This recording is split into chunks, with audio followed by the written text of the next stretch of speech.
Welcome to the Stephen Mansfield audio podcast.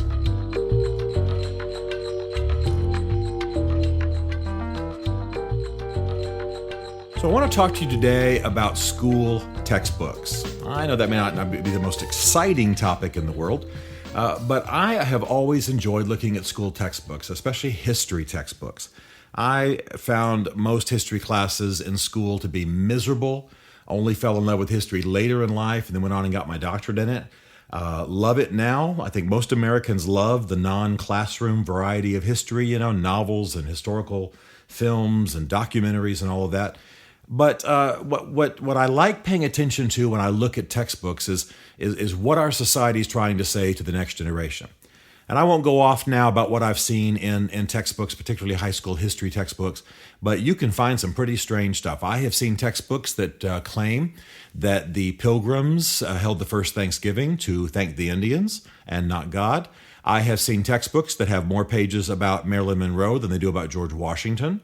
I have seen textbooks that never once in any way mention any kind of religious influence in American history at all. I could go on and on and on. And so it's a fascinating area to study. I realize not everybody's going to get into it, but I buy old textbooks and look at them in used bookstores. And, if I'm sitting next to a kid in a subway who's got his history textbook, I'll ask if I can look at it, and they kind of look at me strange. And so I have pretty strong opinions about what ought to be taught in history textbooks. And really my bias is towards let's get it all in there. My bias is not towards what historians call revisionism, where you're taking truths out of the textbooks. For example, I was in Japan a few years ago, and the Japanese curriculum sort of heads and curriculum writers and curriculum directors are specifically removing an emphasis on Pearl Harbor from their textbooks. Now, removing an emphasis might be appropriate if it was overemphasized, but what I discovered was that some of the textbooks had it removed completely. I'm not even sure how you could do that and explain history.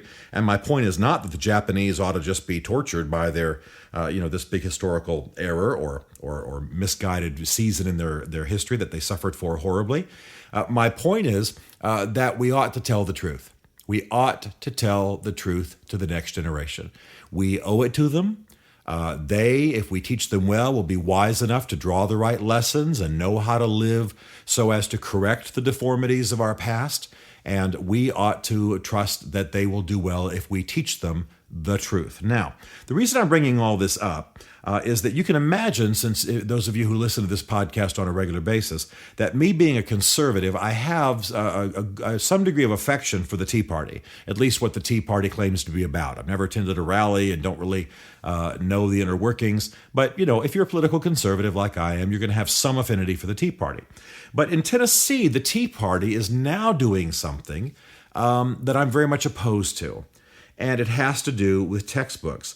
The Tennessee Tea Party is asking the state legislature to de-emphasize slavery's role in our history. Now, I'll have to say just quickly before I read anything further or I explain what's going on, that if anything is being overemphasized in history, then that's not telling the truth and it ought to be corrected, and therefore it might look like a de-emphasis.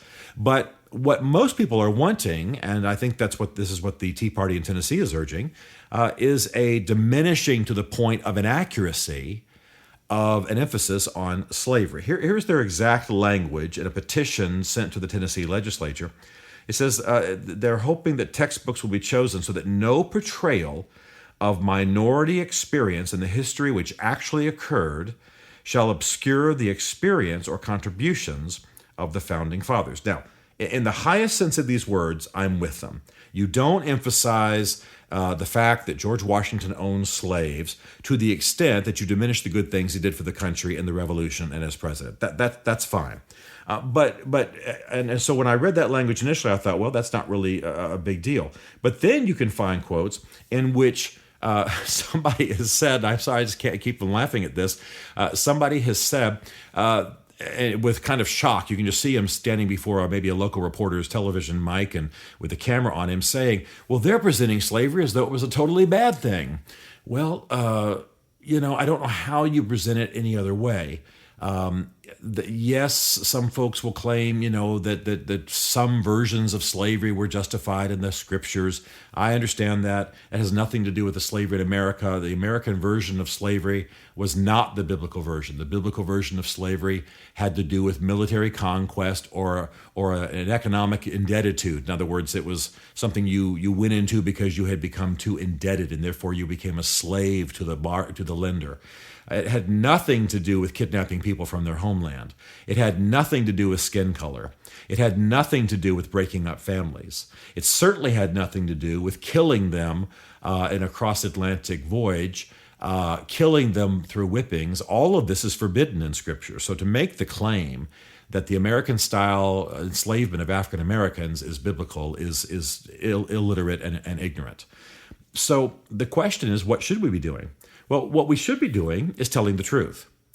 The whole issue of slavery is one that simply requires that you affirm two things that seem contradictory at the same time.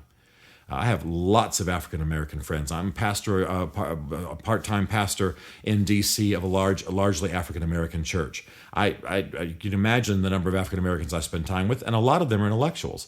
And we talk about this all the time. And what you have to do is you have to say, yes, Thomas Jefferson wrote the Declaration of Independence. Thomas Jefferson wrote the Virginia Statute for Religious Liberty. Thomas Jefferson did wonderful things. He was a great thinker. He was a great inventor. He gave us pretty much Lewis and Clark's expedition and the Louisiana Purchase and all of these kinds of things. At the same time, Thomas Jefferson owned slaves, compromised on that issue, abused a woman by the name of Sally Hemings, did not own the children that came from that union, and lived way beneath the words that he wrote for which he has become famous. Okay, both of those things are true, and both of them need to be said in the textbooks. Now, obviously, you don't want to say that to your second graders. You say the more lightened up version, but by the time a kid gets into high school, certainly this last year of high school, and definitely college, you have to affirm both of those things. The reality is that you don't rescue the nation or make the nation look better by not telling the truth about slavery. What you do is you say that the founding fathers were very avant-garde for their age. They were very advanced for their age. They were further along in their thinking about human rights for their age, but they couldn't quite break through the bubble of racial thinking in their day, most of them anyway. And so they paved the way for what ultimately became, not only the 13th and the 14th Amendments, and of course the intellectual rationale for the Civil War, but then of course the civil rights legislation of the middle of the last century. You have to give them their due. Martin Luther King Jr. was doing what? Citing the Constitution written by many of those same slave-holding founding fathers. So you honor the history, you honor the struggle, you honor the greatness of the nation, you honor God, you honor truth, and you show some confidence in the next generation when you tell them the truth. You can't whitewash it, no pun intended. You can't slant it. You can't revise it, because what you will do is you will simply make people bitter. I was in Salt Lake City last week researching Mormonism. I spent time with a lot of Mormon teachers and writers. One of the things they said was they have people leaving their church because the church isn't teaching them truths about their history. Then people go out on the internet, find out things that they were not taught, and then they leave the church, not so much because they're shocked at what they found, they're shocked that the church did not teach them. If you want to embitter a generation, teach them lies, teach them slanted history, teach them things that aren't true. And then when they discover that you have slanted it, when they discover your bias, when they discover that you've kept things from them, they'll become cynical about everything. The old sort of illustration of this is, you teach a kid about the Easter Bunny and Santa Claus and the Tooth Fairy and 4 or 5 other folks with the same insistence that you teach them about, the law of gravity and, if you're a Christian, maybe the resurrection of Jesus. Well, they're eventually going to be cynical about everything. Or teach them a history that's devoid of the flaws of their of the historic leaders, or the bad episodes like the slave era, or the KKK influence, or racists who sat in the White House, and boy, were some of our presidents racist. It doesn't diminish our country to say that. It actually speaks to the greatness of our country, that you can have a racist in the White House and the country can nevertheless turn in a righteous direction.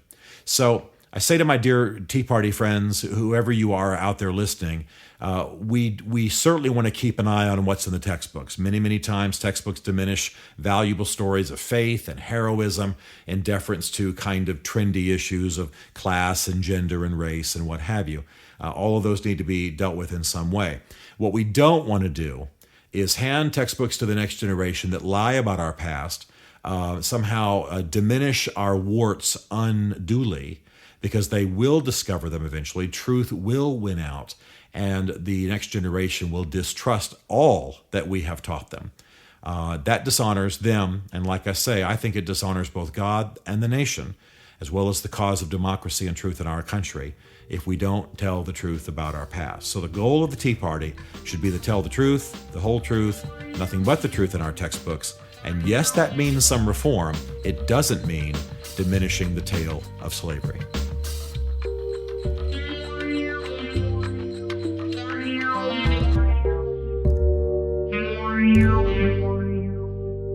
This Stephen Mansfield podcast was brought to you by the Mansfield Group. Find us at mansfieldgroup.com.